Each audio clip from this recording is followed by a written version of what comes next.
A Ressaca Poética. Salve, salve, meus ressacados e ressacadas! Eu sou Daniela Bento e estou chegando com mais uma Ressaca Poética. Hoje, dia 29/11, estrearemos o quadro Prosa Decolonial. A estreia do quadro encerra a série de episódios celebrativos do mês da consciência negra do ano de 2021 e abre um debate permanente sobre esse tema em nosso podcast. O quadro Prosa Decolonial surge da necessidade de aprofundar pautas raciais para além do mês de novembro, possibilitando que homens, mulheres, jovens, educadores, educadoras percebam que há outras formas de enxergar o mundo muito além do pensamento histórico predominantemente eurocêntrico. O quadro irá ao ar sempre na última segunda-feira de cada mês e contará com a colaboração da professora, pesquisadora e cordelista Isis da Penha. E por que é importante a decolonialidade? Porque é através desse caminho que poderemos resistir e desconstruir padrões, conceitos e perspectivas impostos aos povos subalternizados durante todos esses anos, sendo também uma crítica direta à modernidade e ao capitalismo. É com muita alegria e agradecimento que acolhemos a nossa querida Isis da Penha. Com vocês, o nosso quadro Prosa Decolonial. Vem aí o meu, o seu, o nosso...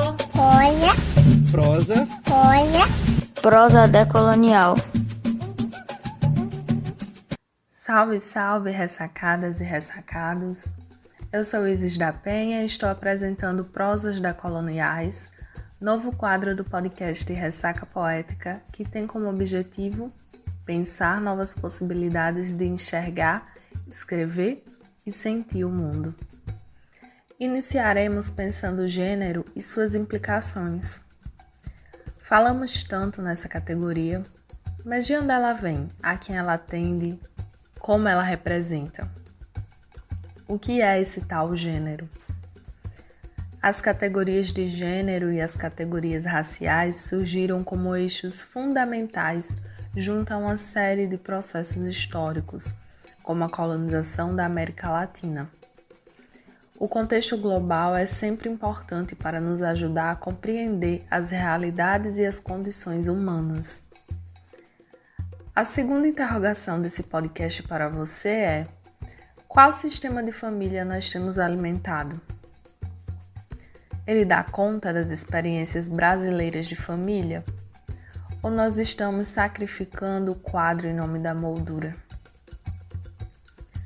Pergunto isso pois a família é a base da teoria feminista branca e representa o veículo para a articulação de valores feministas brancos. Dessa forma, são pilares do feminismo branco, como já dito aqui, os conceitos de mulher, gênero e sororidade. O gênero é necessário para o funcionamento da família tradicional brasileira e a divisão sexual do trabalho, sendo então o princípio das hierarquias e das opressões. A formação de casais pelo casamento está assim constituída como a base da divisão social do trabalho. Daí a gente entende tudo, né? Dessa estrutura. O fato é que existem diversas maneiras de pensar a categoria gênero. E por que iniciamos essa série falando sobre gênero? Bom, a socióloga nigeriana Oiroke nos diz que o gênero tornou-se uma das categorias analíticas mais importantes na empreitada acadêmica de descrever o mundo e tarefa política de prescrever soluções. Pensar e questionar a categoria gênero é questionar a identidade social e os interesses das pesquisas na área. Nós, feministas, temos buscado transformar problemas que parecem da esfera particular em questões públicas.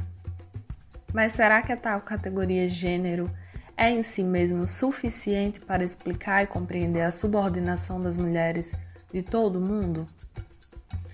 Não seria o gênero uma construção sociocultural?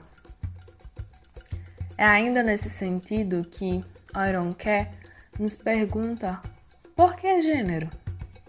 Em que medida uma análise de gênero revela ou oculta outras formas de opressão? As situações de quais mulheres são bem teorizadas pelos estudos feministas? E de que grupo de mulheres em particular?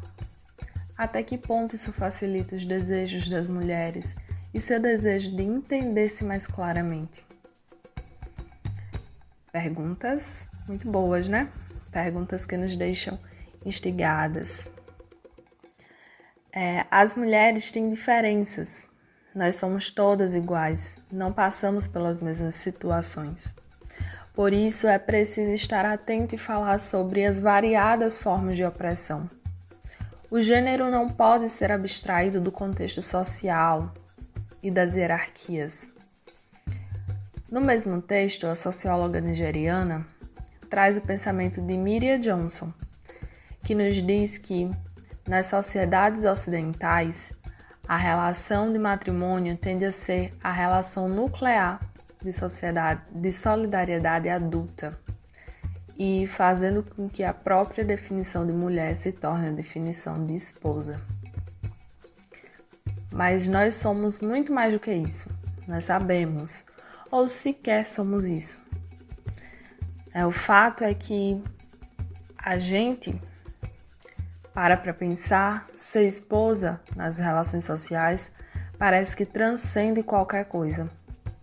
Não importa o que a mulher mais seja, ela pode ser a mulher mais sucedida. Se ela for esposa, os olhos da sociedade tendem a negar qualquer outra manifestação. Bom, o gênero dentro das teorias feministas brancas vem carregado dessa família. A família é a unidade de análise do feminismo branco. Para Oironquer, o problema não é a conceituação feminista branca, começar na família, mas que ela nunca transcenda os estreitos limites da família. Cabe lembrar que pensar o modelo de família como sendo único é pensar no mundo ideal e não no mundo real. Onde ficam as mães que não são esposas?